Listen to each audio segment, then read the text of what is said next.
ዓለምን እግዚአብሔር ፈጠረ። ኔዘርላንድን ግን ሆላንዳውያን ፈጠሯት።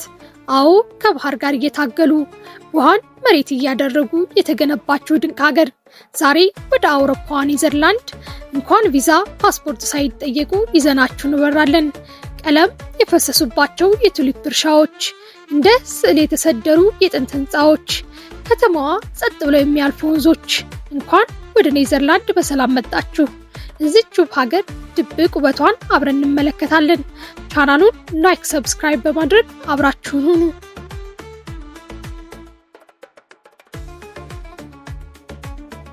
ይህች ሀገር በዓለም ሀገራት በተለየ መልኩ ከባህር ጋር ትግል የምታደርግ፣ ከሰው ይልቅ ብስክሌት የሚበዛባት፣ ካሮት እንኳን ቀለሙ እንዲቀይር ያደረገች ምድር ናት። ኔዘርላንድ አብዛኞቻችን ሆላንድ ብለን ነው የምንጠራት፣ ግን ደግሞ ጥልቅ ሚስጥሮችን፣ አስደናቂ ፈጠራዎችን የያዘች ሀገር፣ የአውሮፓ አህጉር ውስጥ የምትገኝ ውብ ሀገር፣ ውብ ደሴት። ኔዘርላንድ የቆዳ ስፋቷ አነስተኛ የምትባል ሀገር ናት። የቆዳ ስፋቷ 33480 ካሬ ኪሎ ሜትር ነው።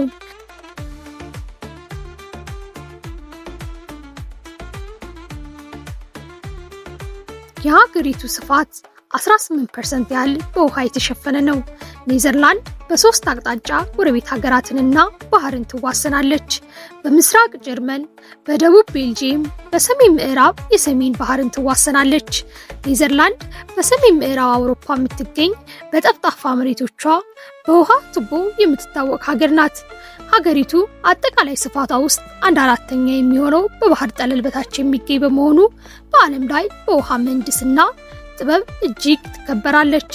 ዋና ከተማዋ አምስተርዳም ስትሆን የመንግስት መቀመጫው ዘሄግ ይባላል። ኔዘርላንድ በቱሊፕ አበቦቿ፣ በብስክሌቶቿ፣ አጠቃላይ ባህሎቿ ትታወቃለች። በኢኮኖሚም ቢሆን በግብርና ምርት ኤክስፖርት በዓለም ላይ ግንባር ቀደም ከሆኑ ሀገራት አንዷ ናት።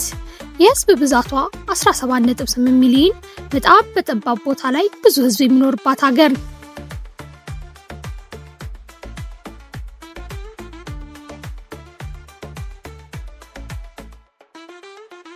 ኢትዮጵያ 11 እጥፍ በላይ ትበልጣታለች። ኔዘርላንድ ማለት በቀጥታ ትርጉሙ ዝቅተኛ ምድር ማለት ነው። የሀገሪቱ 26% መሬት ከባህር ጠለል በታች ነው። አስቡት፣ ባህሩ ከአእምሯችሁ በላይ ነው ማለት ነው። እንዴት ሳይሰምጡ ለዘመናት ኖሩ? የንፋስ ወፍጮዎችን በመጠቀም ውሃውን ወደ ባህሩ ሲመልሱ ቆይተዋል። የዴልታ ግድብ ገንብተዋል። ይህ ግድብ ባይኖር ኖሮ ዛሬ የምናውቃት ኔዘርላንድ ካርታ ላይ አትኖርም ነበር። እዚህ ሀገር መኪና የቅንጦት ነው፣ ብስክሌት ግን ህይወት ነው። 17 ሚሊዮን ህዝብ ባለበት ሀገር 23 ሚሊዮን ብስክሌት አለ። ጠቅላይ ሚኒስቴሩ እንኳን ወደ ስራቸው የሚሄዱት በብስክሌት ነው። ሌላው የሚገርም ነገር የሰዎቹ ቁመት ነው። ወደ ኔዘርላንድ ከሄዱ አንገቶ እስኪሰበር ቀና ብለው ማየት አለቦት። በዓለም ረጃጅም ህዝብ ያላት ሀገር ናት። ምክንያቱ ደግሞ ከመጠን ያለፈ የወተት ተዋጽኦ ነው። የኔዘርላንድ የብስክሌት ታሪክ የሚጀምረው ከሀገሪቱ መልክዓ ምድር ነው። ኔዘርላንድ እጅግ ጠፍጣፋ ሀገር ናት። ምንም አይነት ዳገትና ቁልቁለት የሌለባት መሬት፣ የብስክሌት ተጓዦች ምቹ መደላድልን የፈጠረ። በ19ኛው ክፍለ ዘመን መገባደጃ ላይ የብስክሌት ለሀብታሞች መዝናኛ ነበር።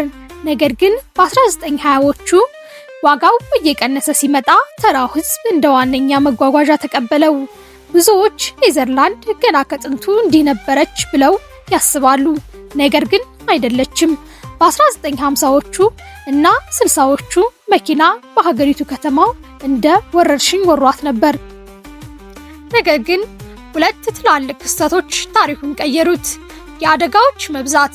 በ1971 ብቻ 3300 ሰዎች በመኪና አደጋ ሞቱ። እነዚህ ውስጥ 400ዎቹ ህፃናት ነበሩ። ይህም የህፃናት ግድያ ይቁም የሚል ህዝባዊ ንቅናቄን ፈጠረ። ብስክሌት መንዳት ለኔዘርላንዳውያን የድህነት ወይም የሀብታምነት መለኪያ አይደለም። ሆላንድ ወይም ኔዘርላንድ ለዓለም የምታስተምረው ትልቅ ትምህርት አለ። ከተሞች መገንባት ያለባቸው ለመኪና ሳይሆን ለሰዎች መሆን አለበት። ብስክሌት እዚህ ሀገር የትራንስፖርት አማራጭ ብቻ ሳይሆን የነፃነት፣ የጤና፣ የሰላማዊ ኑሮ ተምሳሌት ነው። እናንተስ በኢትዮጵያ ከተሞች ውስጥ እንደ ኔዘርላንድ የብስክሌት መንገድ ትጠቀሙ ነበር?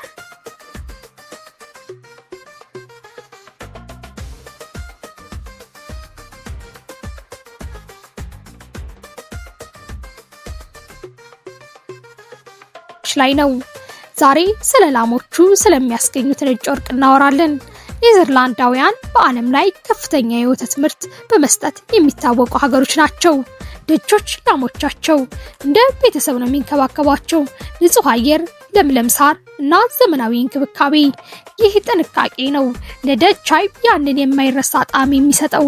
ኔዘርላንዳውያን በዓመት ከ80 ሚሊዮን ኪሎ በላይ አይብ ታመርታለች። እነዚህ አይቦች የሚሰሩት ካልተቀነሱ ሙሉ ወተቶች ነው። አይቡ እየቆየ በመጣ ቁጥር የሚገርም ጣዕም ይሰጠዋል።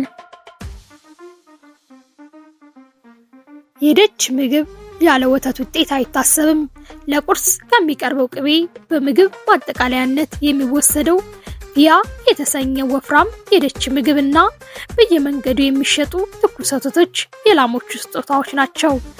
የኔዘርላንዳውያን ሰዎች ቁመታቸው ረጅም ለመሆኑ ሚስጥሩ ይሄ ነው። ወተት ፍጆታቸው እንደሆነም ይገመታል።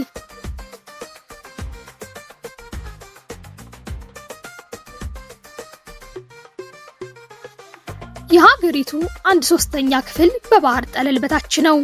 የአየር ንብረት ለውጥ ምክንያት የባህሩ ከፍታ ከጨመረ ግዙፍ ከተሞቿ አምስተርዳምን ጨምሮ በውሃ የመዋጥ ስጋት አለባቸው። አስፈሪነቱ ፓምፑና ግድቦቹ አንድ ቀን ስራ ቢያቆሙ የሀገሪቱ ምን ትሆናለች ለሚለው ሀሳብ የብዙዎች አስፈሪ ነው። ቆንጆ የሚመስሉ የአምስተርዳም ወንዞች አስፈሪ ምስጢሮችን ይዘዋል። የአምስተርዳም ጎዳናዎች ስንጓዝ መጀመሪያ የሚቀበሏችሁ የውሃ ሽውሽውታ ነው። ከተማዋን እንደ ሸረሪት ድር የወረራት የውሃ ቦዮች ለከተማዋ የሰሜን ቬነስ የሚል ቅጽል ስም ሰጥቷታል። ከ17ኛው ክፍለ ዘመን ጀምሮ የቆሙት እነዚህ ቀጫጭን ረጃጅም ቤቶች ዛሬም ድረስ በውሃ መስታወትነት ላይ ቁልቁል እያዩ ታሪካቸውን ይተርካሉ። የአምስተርዳም ቤቶች በጣም ቀጫጭን፣ ረጃጅምና ወደፊት ዘመም ያሉ ናቸው።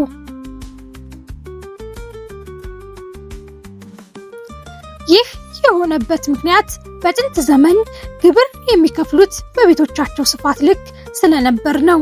ሰዎች ቤቶቻቸውን ወደፊት በማስረዘም ግብር ለመቀነስ ሲሞክሩ ነበር። አምስተርዳም የኔዘርላንድ መዲና ብቻ ሳትሆን በአውሮፓ ውስጥ ልዩ ማንነት ካላቸው እጅግ ማራኪ ከተሞች አንዷ ናት።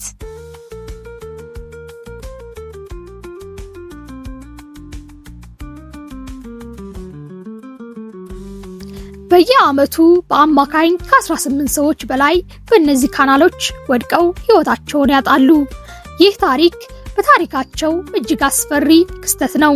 እንደ አውሮፓውያን አቆጣጠር በ1995 በጎዳና መጥለቅለቅ በአንድ ሌሊት 1860 ሰዎች ሕይወታቸውን አጥተዋል። በሺህ የሚቆጠሩ እንስሳቶችም ሰምጠዋል፣ ቤቶችም ፈርሰዋል። ይህ ትዝታ እስከ ዛሬ ድረስ በደች ሕዝብ ዘንድ እንደ ትልቅ ስጋት ይቆጠራል። ለዓለም አበባን ያበረከተች በቴክኖሎጂ የረቀቀች ግን ደግሞ ታሪኳን ያረሳች ሀገር። በዛሬ ቆይታችን ይህን ይመስል ነበር። ከቪዲዮው ውስጥ ከጠቀስናቸው ያስገረማችሁ ነገር ምንድነው? አስተያየታችሁን ኮሜንት ላይ ያስፍሩልን። ለቻናሉ አዲስ ከሆኑ ላይክ እና ሰብስክራይብ ማድረግ እንዳይረሱ።